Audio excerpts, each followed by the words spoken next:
Teaching मित्रा के YouTube channel में आप सभी साथियों का स्वागत है। तो दोस्तों, आप लोग कैसे हैं? मैं उम्मीद करता हूं कि आप लोग अच्छे होंगे और अपनी पढ़ाई निरंतर कर रहे होंगे। तो मैं एक और नए सेशन के साथ आप लोगों के लिए डिस्कशन को लेकर उपस्थित हूं, जिसमें आज का हमारा टॉपिक है बाल विकास एवं शिक्षा शास्त्र, जिसका आज चौथा सीरीज है। बाल विकास एवं शिक्षा शास्त्र का यह चौथा जो है सो आज सेट है। इससे पहले हम 3 सेट करवा चुके हैं, जो आप हमारे यूट्यूब चैनल टीचिंग मित्रा के प्ले लिस्ट में जाकर वहां से आप देख सकते हैं। और इसके अलावा EVS, मैथ, इन सब का भी डिस्कशन उसमें दिया जा रहा है। इसमें प्रीवियस ईयर जो 2021 में जो ऑनलाइन मोड में एग्ज़ाम हुआ था, उसके महत्वपूर्ण प्रश्नों का संग्रह इसमें शामिल किया गया है और प्रत्येक क्वेश्चन के सभी विकल्पों का डिस्कस इसमें कराया गया है। तो वहां से आप देख सकते हैं। तो यदि आप हमारे YouTube चैनल पे नए हैं तो एक बार सब्सक्राइब करके बेल आइकन दबा लें, जिससे आपको हमारी अगली सभी वीडियो की नोटिफिकेशन मिलती रहेगी। और अपने दोस्तों में शेयर भी करें, ताकि आप तक तो हमारी वीडियो पहुंचे ही साथ आपके दोस्तों तक भी हमारी सभी वीडियो की नोटिफिकेशन मिलती रहे। और यह सेशन आपको कैसा लगता है, लाइक और हमें कमेंट करके ज़रूर बताएं। और यदि आपको सीटेट से संबंधित कोई भी प्रश्न हो तो आप हमें कमेंट सेक्शन में लिख सकते हैं, या फिर हमारा यह जो ईमेल आईडी है, आप इस पे हमें मेल कर सकते हैं। मैं हर संभव आपके प्रश्नों का जवाब देने का प्रयास करूंगा। तो आइए इस नए सेशन में हम चलते हैं प्रश्नों की ओर। हमारा टारगेट है सीटेट दिसंबर 2022, जो आप एक बार में कैसे क्रैक कर लें। इसके लिए आपको एक सटीक रणनीति की ज़रूरत होगी।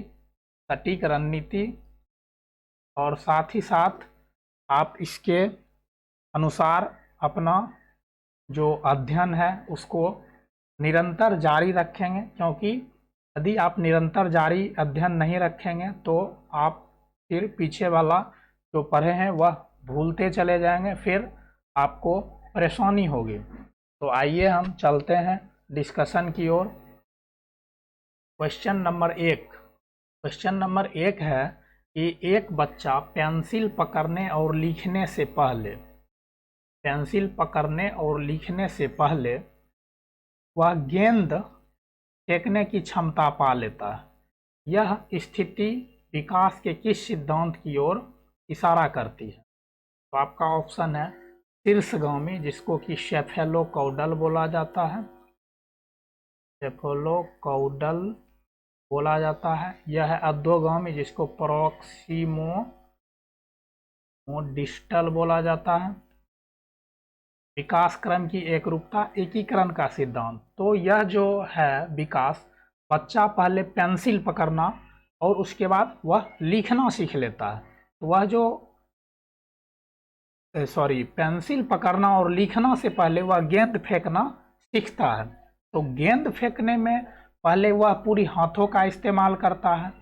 उसके बाद लिखने और पढ़ने के लिए, कलम पकड़ने के लिए उसके सूक्ष्म उंगली की आवश्यकता होती है। अर्थात ग्रॉस टू फाइन, विकास जो है वह ग्रॉस टू फाइन की ओर जाता है। अब यहाँ पे हम समझते हैं कि यह जो है सो सेफेलोकॉडल और प्रोक्सिमोडिस्टल क्या होता है। सेफेलोकॉडल और प्रोक्सिमोडिस्टल क्या होता है, पहले इसको ठीक प्रकार से आप समझ लेते हैं। ऐसे हम पिछली वीडियो में इसको हम समझा चुके हैं, लेकिन फिर भी हम आपको इसको फिर से समझा देते हैं। इसीलिए आपको कहते हैं निरंतर यदि आप डिस्कशन करते हैं और प्रीवियस ईयर क्वेश्चन को देखते हैं तो आपको वहाँ से यह पता चल जाएगा कि प्रीवियस ईयर का जो क्वेश्चन है वह किस प्रकार।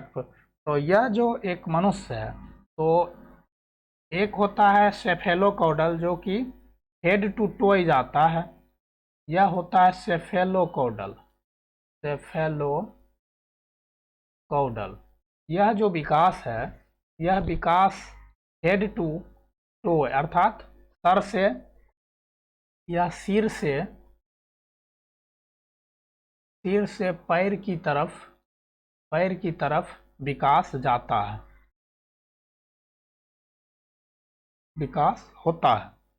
और एक होता है केंद्र टू पेरिफ्री अर्थात नियर टू फार, केंद्र से बाहर की ओर, यह होता है प्रोक्सीमोडिस्टल।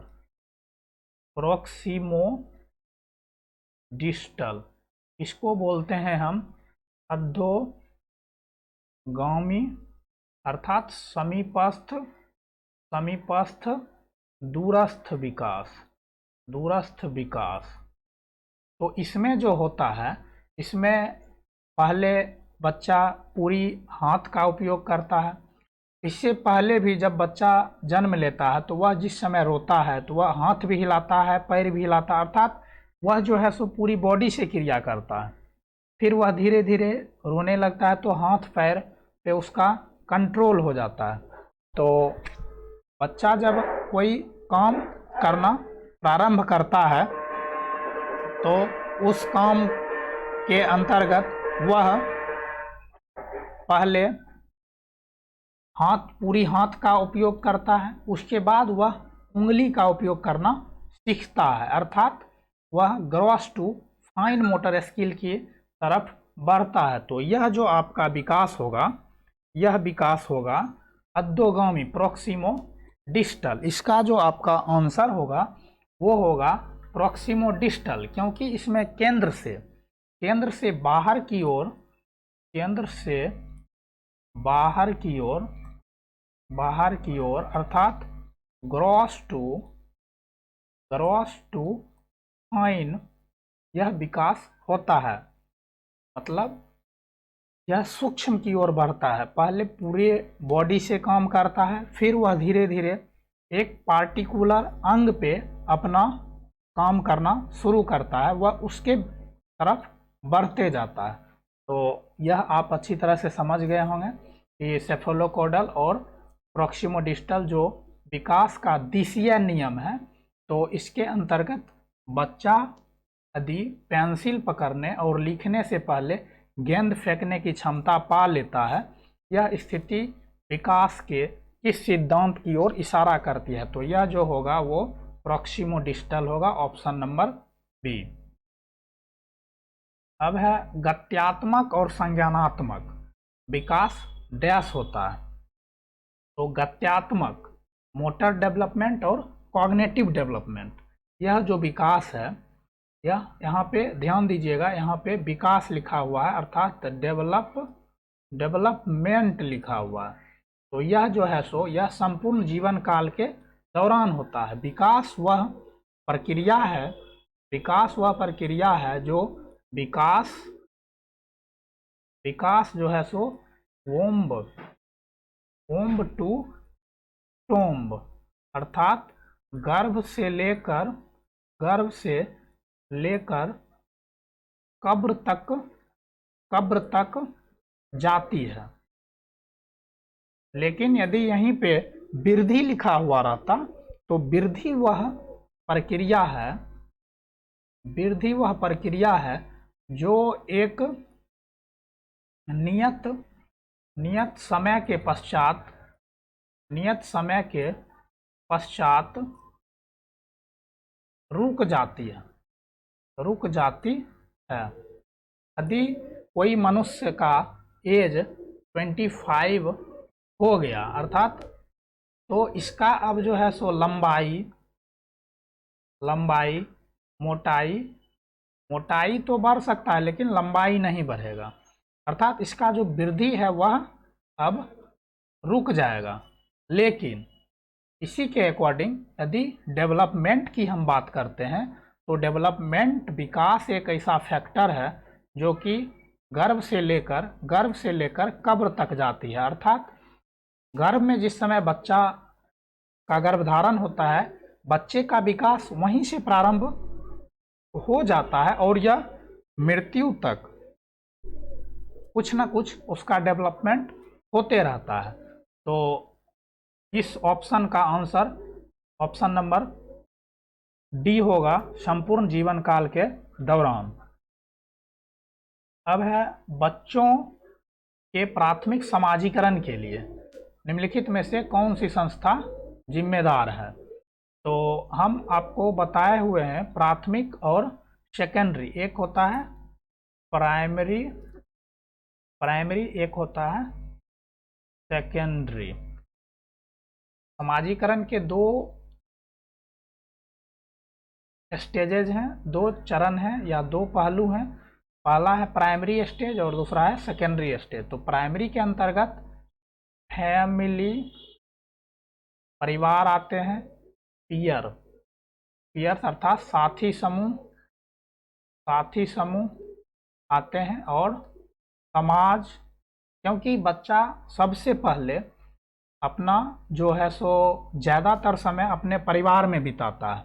अपने परिवार में रहने के बाद वह जब थोड़ा सा बड़ा होता है तो वह अपने साथी दोस्तों के साथ रहता है और थोड़ा सा वह समाज में भी इन्वॉल्व होता है। तो बच्चा का जो प्राथमिक समाजीकरण होता है उसमें सबसे अहम योगदान जो होता है वो फैमिली का होता है। फैमिली के बाद उसके पीयर साथी समूह का होता है और समाज का होता है। और सेकेंडरी जो कारक है इसके अंतर्गत आते हैं स्कूल, उसके बाद सोसाइटी अर्थात समाज, उसके बाद कोई संस्था, मीडिया, इस सभी का जो प्रभाव पड़ता है वह सेकेंडरी कारक है बच्चे के समाजीकरण के लिए। तो इस प्रश्न का आंसर होगा कि बच्चों के प्राथमिक समाजीकरण के लिए निम्नलिखित में से कौन सी संस्था जिम्मेदार है। तो प्राथमिक की बात की गई है, परिवार है, बाकी विद्यालय, धर्म और समुदाय, यह सभी जो है वह सेकेंडरी कारक है। यह सभी जो है सो सेकेंडरी कारक है।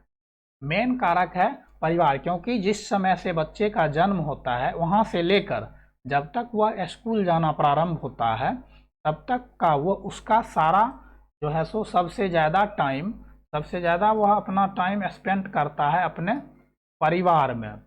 तो सबसे पहले उसके ऊपर समाजीकरण में परिवार, उसके आनुवंशिकता का प्रभाव पड़ता है। अब है भाषा एवं चिंतन। भाषा एवं चिंतन के संदर्भ में जीन पियाजे के अनुसार निम्नलिखित में से कौन सा कथन सही है। तो सबसे पहले तो हम समझते हैं कि भाषा क्या है। भाषा है एक संप्रेषण, भाषा जो है सो संप्रेषण है, अर्थात इसके द्वारा हम अपनी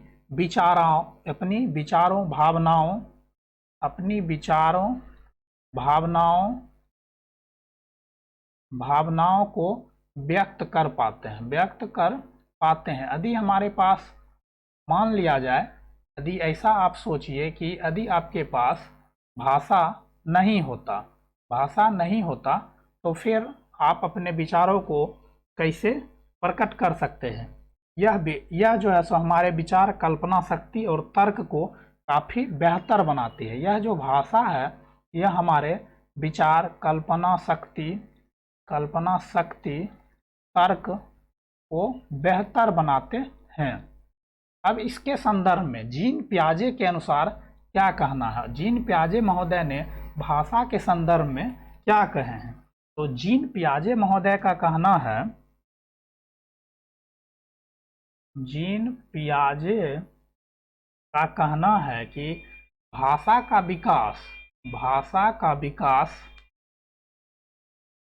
बच्चों के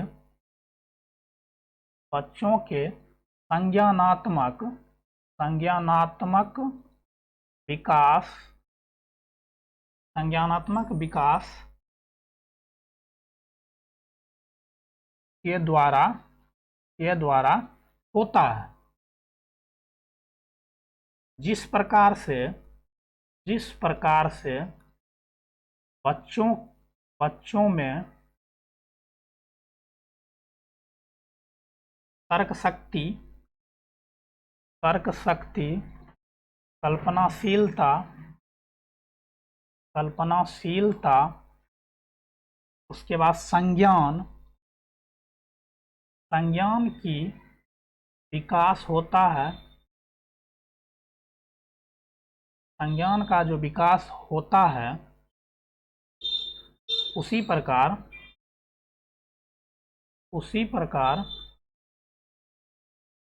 बच्चों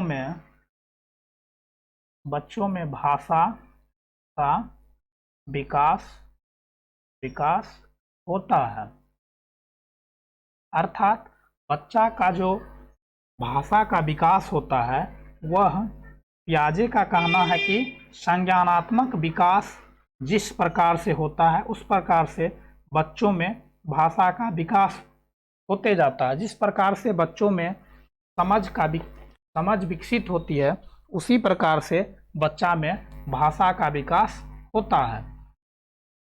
लेकिन इसके ठीक विपरीत वाइगोत्स्की महोदय का कहना है कि बच्चों में भाषा का विकास उसके संज्ञानात्मक विकास से नहीं, संज्ञानात्मक का जो विकास होता है वो भाषा के विकास होने से संज्ञानात्मक का विकास होता है। दोनों में दो बातें हैं। लेकिन पियाजे महोदय एक कॉग्निटिव डेवलपमेंट का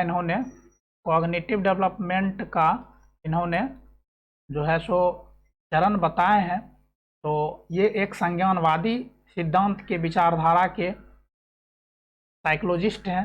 तो इन्होंने बताया है कि भाषा का जो विकास होता है, उसके आधार पर, संज्ञानात्मक विकास के आधार पर भाषा का विकास होता है। तो इसका आंसर हो जाएगा चिंतन भाषा का निर्धारण करता है।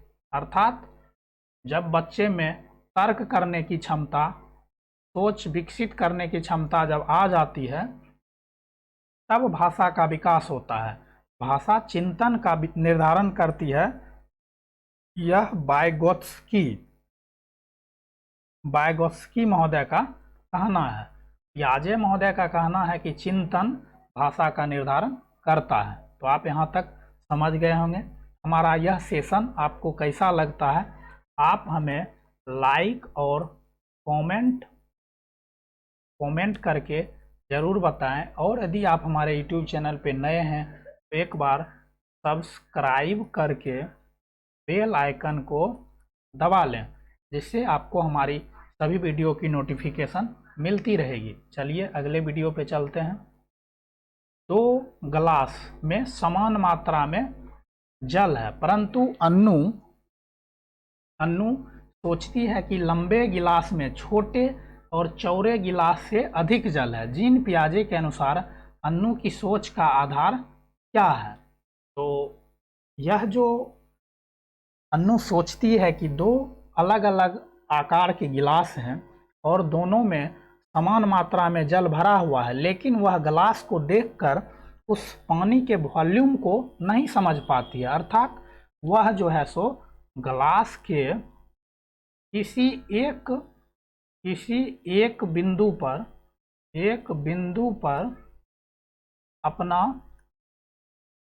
अपना ध्यान दे पाती है। तो यह जो है सो सेंट्रेशन कहलाता है, अर्थात केंद्रीयता कहलाता है। इसमें कहा गया है कि बच्चों में यह पहलू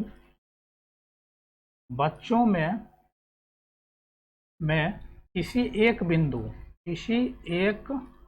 बिंदु जैसे रंग, लंबाई, वॉल्यूम, साइज, सुंदरता, इन सभी में से किसी एक बिंदु पर उसे केंद्रित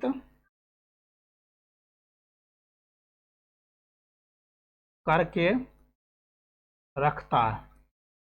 यह जो है सो केंद्रीयकृत सेंट्रेशन, इसके अंतर्गत वह इन सभी चीज़ों में किसी एक बिंदु पर ही वह अपना फोकस कर पाता है, केंद्रीयकृत कर पाता है। लेकिन एक होता है डिसेंट्रेशन। डिसेंट्रेशन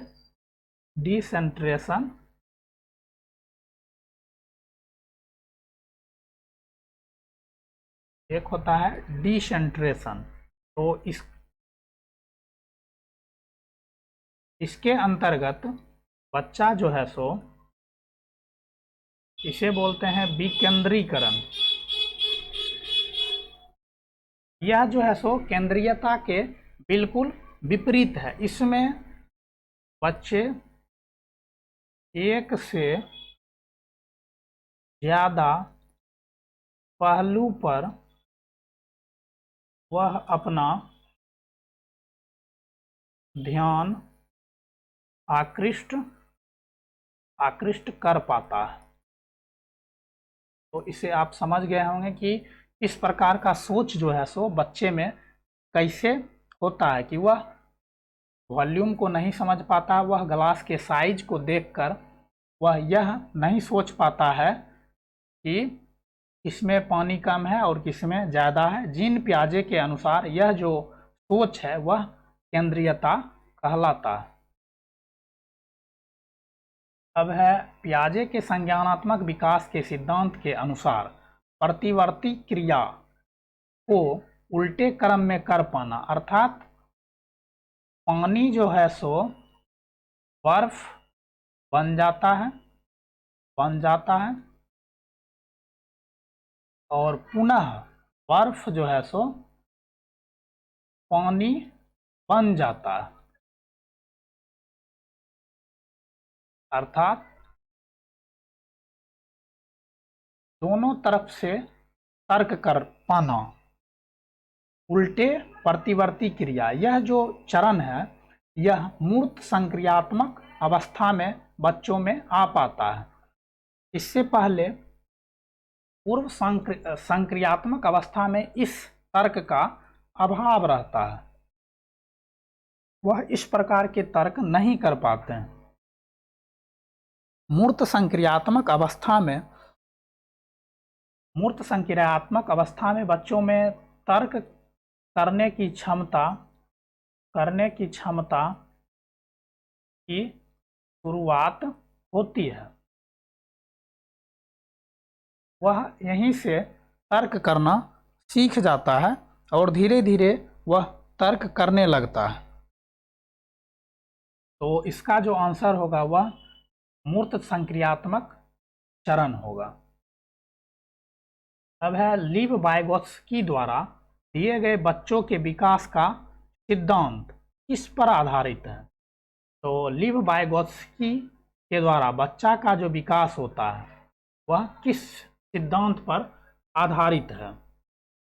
तो लीव वाइगोत्स्की की जहाँ भी बात हो तो हमने आपको कई बार बता चुका है, लीव वाइगोत्स्की की जहाँ भी बात हो वहाँ पे समाज, संस्कृति और भाषा, यह तीन बातें वहाँ पे की जाती है।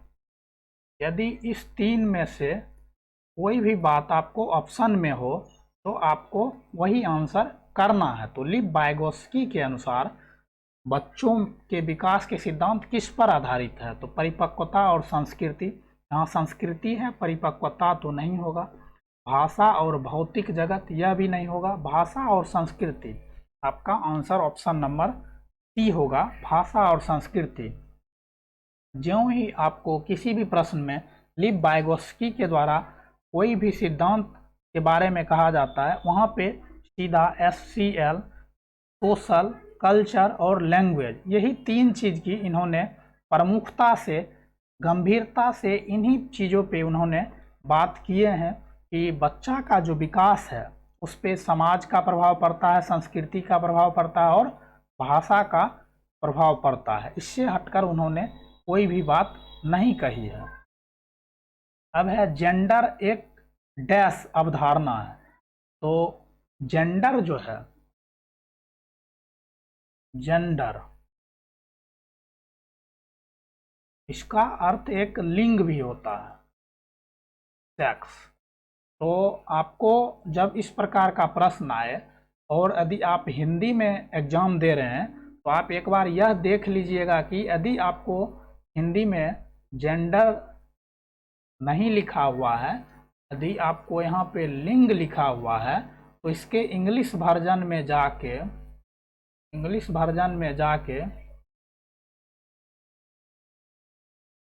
इंग्लिश में जाकर देख लीजिएगा कि वहाँ पे जेंडर लिखा हुआ है क्या। यदि आपको जेंडर वहाँ पे लिखा हुआ होगा तो फिर उसका आंसर अलग होता है, और यदि आपको सेक्स लिखा होगा तो उसका अलग होता है। आइए हम समझते हैं कि सेक्स क्या है और आपको जेंडर क्या है।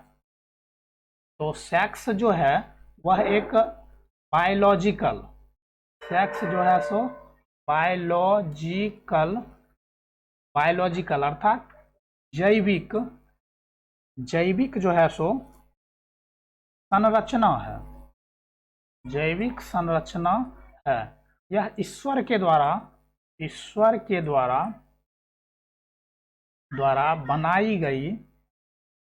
बनाई गई अनुपम संरचना है, इसके अंतर्गत मेल और फीमेल की बात की जाती है। यहाँ पे यह है फीमेल के लिए है कि वह बच्चे को जन्म देगी, और जेंडर जो है यह हमारे द्वारा, आपके द्वारा, अर्थात समाज, जेंडर की जो बात है वह समाज के द्वारा बनाई गई है। जेंडर की यदि हम बात करते हैं, यह समाज के द्वारा बनाई गई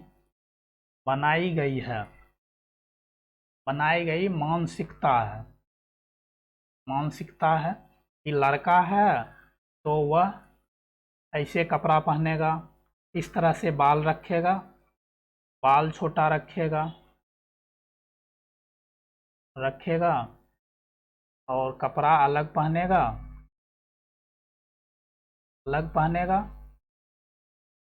घर का काम नहीं करेगा, घर का खाना नहीं बनाएगा, और लड़की है वह घर का काम करेगी, कपड़े अपने मन के अनुसार नहीं पहनेगी,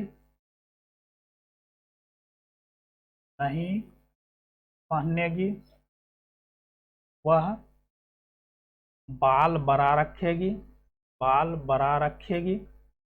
यह सभी जो अवधारणाएं बनाई गई है, यह कोई ईश्वर के द्वारा ऐसा रूल, ऐसा क्राइटेरिया नहीं दिया गया है। लड़का है तो वह बाहर का काम करेगा, लड़की है तो वह घर का काम करेगी, कपड़े वह लड़कों से अलग पहनेगी, बाल बड़ा रखेगी।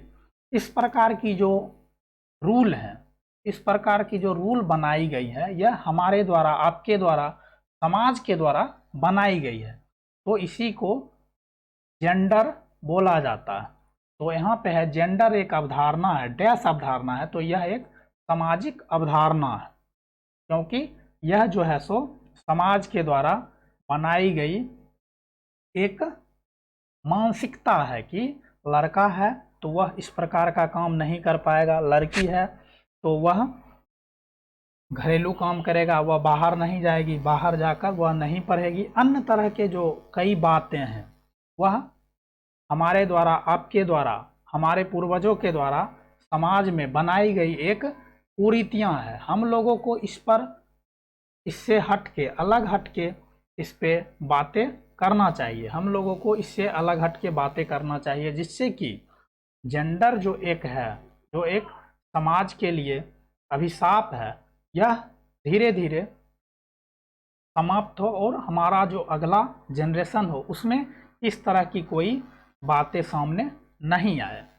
तो चलिए अब चलते हैं अगले प्रश्न पे। अब है नीता सभी प्रकार के जानवरों, पौधों, धातुओं और खनिजों की पहचान और वर्गीकरण कर कर सकती है। हार्वर्ड गार्डर के बहुबुद्धि के अनुसार वह कौन सी बुद्धि का प्रदर्शन कर रही है? तो हार्वर्ड गार्डनर गार्डनर ने बहुबुद्धि सिद्धांत के अंतर्गत प्रमुख 8 सिद्धांत दिए गए हैं, जिसमें कि अलग अलग के बातें उन्होंने बताए हैं। अलग प्रकार के जो है सो 8 प्रकार के उन्होंने बहुबुद्धि सिद्धांत बताए हैं। तो नीता सभी प्रकार के जानवर, पौधे, धातुओं और खनिजों की पहचान कर पाती है, अर्थात वह स्वयं से जो है सो अपनी समझ के अनुसार इन सभी चीज़ों का अध्ययन करके और उसे यह अलग कर पाती है। तो यह जो है सो उसके अंतर्गत उसके पास अंतः व्यक्तिक, उसका इंटरनल अर्थात सेल्फ जो है सो व्यक्तिक है, उसका अपना जो है सो यह स्वयं के बारे में वह बेहतर, स्वयं के बारे में वह बेहतर जानकर, अर्थात अपने आप को बेहतर बनाकर वह इन सभी चीज़ों के बारे में पहचान कर पाता, अर्थात सोच पाती है। जैसे कि इस प्रकार के सोच जो बुद्धि के ऊपर है, जैसे कि स्वामी विवेकानंद इनका जो सोच था वह अंतः व्यक्तिक सोच था, अर्थात इन सभी छोटी सोचों से, छोटे विचारों से ऊपर उठकर उनका एक अलग प्रकार का सोच था। और एक होता है अंतर व्यक्तिक, अर्थात जो लीडर होते हैं, नेता, वो टीचर जो होते हैं, वह दूसरे के बारे में, दूसरे के हाव भाव को समझकर और उसके अनुसार वह काम करते हैं, तो यह अंतर व्यक्तिक कहलाता है। तो इसका जो आंसर होगा वह अंतः व्यक्तिक होगा। अब है निम्न में से कौन सा समावेशी अध्यापन का सिद्धांत नहीं है? तो समावेशी कक्षा जिसमें कि डिसेबल्ड और सामान्य सभी बच्चे एक साथ अध्ययन करते हैं और एक अनुकूल वातावरण में करते हैं, तो इसका जो आंसर होगा वह होगा पृथक्करण और नमीकरण, अर्थात पृथक्करण, अलग अलग आप यदि कर देते हैं तो यह जो सिद्धांत है समावेशी का, वह सिद्धांत का फुलफिल नहीं कर पाएगा। तो आपका ऑप्शन बी इसका आंसर हो जाएगा। अब है डिसलेक्सिया जो है सो डिसलेक्सिया को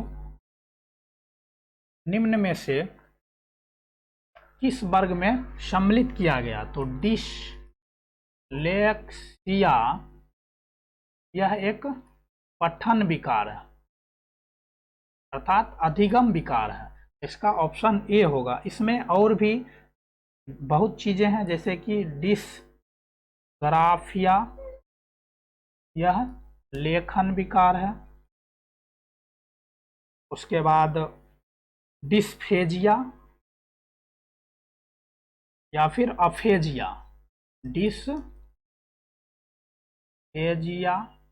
यह भाषा संबंधी विकार है, भाषा विकार है। उसके बाद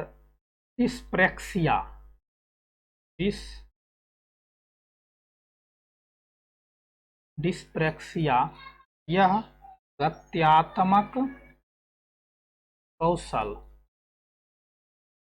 कौशल विकार है। के बाद एक है ADHD, यह होता है ध्यान या अवधान संबंधी विकार। आपको सीटेट में इससे बाहर इसका क्वेश्चन नहीं पूछा जाएगा।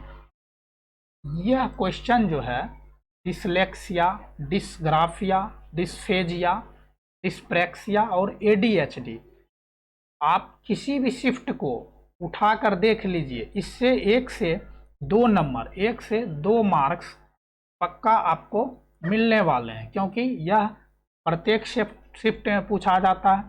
CDP में यदि आपसे पठन विकार पूछ लिया या फिर डिस्प्रैक्सिया पूछ लिया, हो सकता है आपसे एक डिसकैलकुलिया पूछ ले। डिसकैलकुलिया यह होता है गणितीय विकार, जो कि आपको यह गणित के प्रश्नों में दे देगा। तो आपको 1 से 2 नंबर यहाँ से आपको पक्का देखने को मिलेगा। आप इन सभी को अलग में लिख के रख सकते हैं। यह गारंटी के साथ है कि आपको प्रश्नों में देखने को मिलेगा।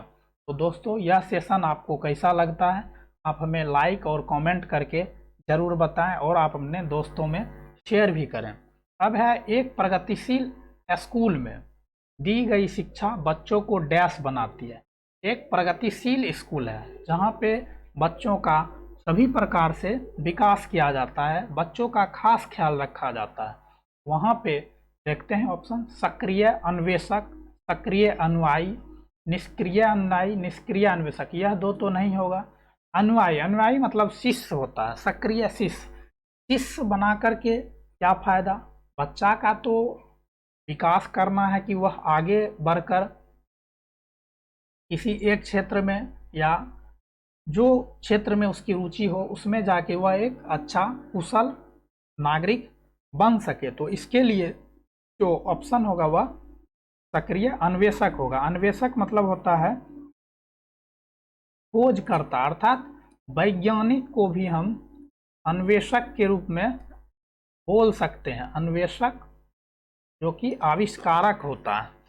तो इसका सटीक आंसर होगा ऑप्शन नंबर 1। अब है, राष्ट्रीय शिक्षा नीति 2020 के अनुसार अधिगम होना चाहिए। अधिगम किस प्रकार का होना चाहिए, तो देखते हैं इसमें क्या है। विषय वस्तु अभिमुखी, पाठ्य पुस्तक केंद्रित, यहाँ तो छात्र केंद्रित होना चाहिए। पाठ्य पुस्तक केंद्रित होकर क्या होगा, इसमें पाठ्य पुस्तक का विकास थोड़ी करना है, हमको तो बच्चे का विकास करना है। प्रयोगात्मक, व्यवहारात्मक, व्यवहारात्मक तो हो सकता है लेकिन इसमें बच्चा का व्यवहार तो होगा, लेकिन वह अन्वेषक नहीं बन पाएगा, वह उसका सभी क्षेत्र में विकास नहीं हो पाएगा, वह उसमें अपना इन्वॉल्वमेंट नहीं होगा, तो वह करके सीखेगा नहीं। तो इसका सबसे सटीक और सुंदर आंसर होगा प्रयोगात्मक। इसमें वह अपने आप को इन्वॉल्व कर पाएगा, अर्थात वह करके सीखने का अवसर उसे मिलेगा। तो यह उसके लिए सबसे अच्छी बात होगी कि उसे प्रयोगात्मक से प्रयोग करने का अवसर मिलेगा। तो हमारा जो राष्ट्रीय शिक्षा नीति है, नई शिक्षा नीति 2020, वह तो इसी बात पे फोकस करती है कि लर्निंग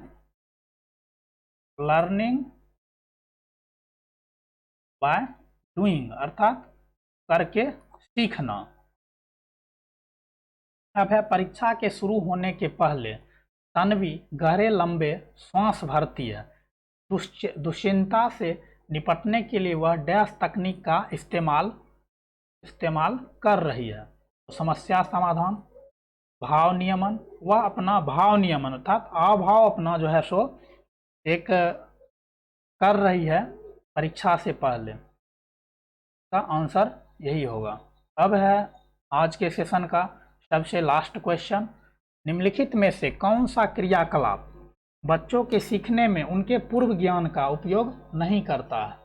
तो यह जो 4 ऑप्शन दिया गया है, इसमें यह कहा गया है कि इसमें जो कौन सा ऐसा क्रियाकलाप है जो बच्चों को सीखने में पूर्व ज्ञान का उपयोग नहीं करता है। तो रटना, विचारावेश, स्कीमा सक्रियता, संकल्पना मानचित्र। तो इसका आंसर होगा रटना। रटना जो है सो एक प्रकार का निगेटिव वर्ड है, हम कई बार बता चुके हैं। जहाँ पर भी आपको रटना, केवल, दंड, यह सभी शब्द जहाँ पर भी मिले तो आपका जो आंसर होगा वह यही सब आंसर होता है, क्योंकि यह सब हमारे CDP में, हमारे शिक्षा शास्त्र में शिक्षा शास्त्र में निगेटिव माना गया, क्योंकि हमें छात्रों को ना ही रटवाना है, ना ही उसे केवल किसी एक चीज़ पे फोकस करना, ना ही उसे दंडित करना। अर्थात शिक्षा जो हमें देना है वह बिना बोझ के, अर्थात जितना बच्चा उसमें इन्वॉल्व होगा, जितना बच्चा करके सीखेगा, उतना बच्चों का डेवलप हो पाएगा। तो आज का प्रश्न इतना ही था। इसमें सभी महत्वपूर्ण क्वेश्चन दिए गए थे, उस सभी का आंसर यहाँ पे दिया गया है। तो दोस्तों, यदि आप हमारे YouTube चैनल पे नए हैं तो एक बार सब्सक्राइब करके बेल आइकन को दबा लें और नोटिफिकेशन को ऑल कर लें, जिससे आपको हमारी अगली सभी वीडियो की नोटिफिकेशन मिलती रहेगी। और अपने दोस्तों में शेयर करें ताकि अधिक से अधिक लोग हमारे इस सेशन में जुड़ पाएँ। और लाइक और कमेंट करके आप हमें बता सकते हैं कि यह सेशन आपको कैसा लगता है। और किसी भी प्रकार के आपके मन में सीटेट से संबंधित सवाल हो तो आप हमें हमारे इस ईमेल आईडी पे मेल कर सकते हैं। मैं हर संभव आपके सभी प्रश्नों का जवाब देने का प्रयास करूंगा। और आप अपनी पढ़ाई अपनी नई ऊर्जा के साथ अपना करते रहिए, क्योंकि आपका जो एग्ज़ाम होने वाला है वह एग्ज़ाम आपका दिसंबर 2022 में होने वाली है। इसके लिए आपका एग्ज़ाम जो होगा वो ऑनलाइन होगा, तो आप पढ़ाई करते रहिए और जो यह डिस्कशन का सेट है वह भी करते रहिए। और साथ में टेस्ट आप कम से कम सप्ताह में एक बार ज़रूर दीजिए, जिससे आपको आपकी सभी जो है सो किस पक्ष आपका कमज़ोर है और कौन सा पक्ष आपका सही है, इसके बारे में आपको पता चलते रहेगी। तो मिलते हैं हम आपसे अगली वीडियो में। तब तक के लिए आप अपना पढ़ाई करते रहिए, अपना ख्याल रखिए। और हमारा यह YouTube चैनल है, इसके प्लेलिस्ट में जाके आप हमारी सभी वीडियो को देख सकते हैं। इससे पहले जो भी हम डिस्कशन कराए हुए हैं सभी ऑनलाइन परीक्षा में पिछली बार जो आया है, उसमें से जो महत्वपूर्ण प्रश्न है जो संभावित 2022 में पूछे जाएंगे, उस प्रश्नों को इसमें शामिल किया गया है। तो आप हमारे चैनल पे एक बार ज़रूर विजिट करें। मिलते हैं हम अगले सेशन में, तब तक के लिए बाय बाय, टेक केयर, अपना ख्याल रखें।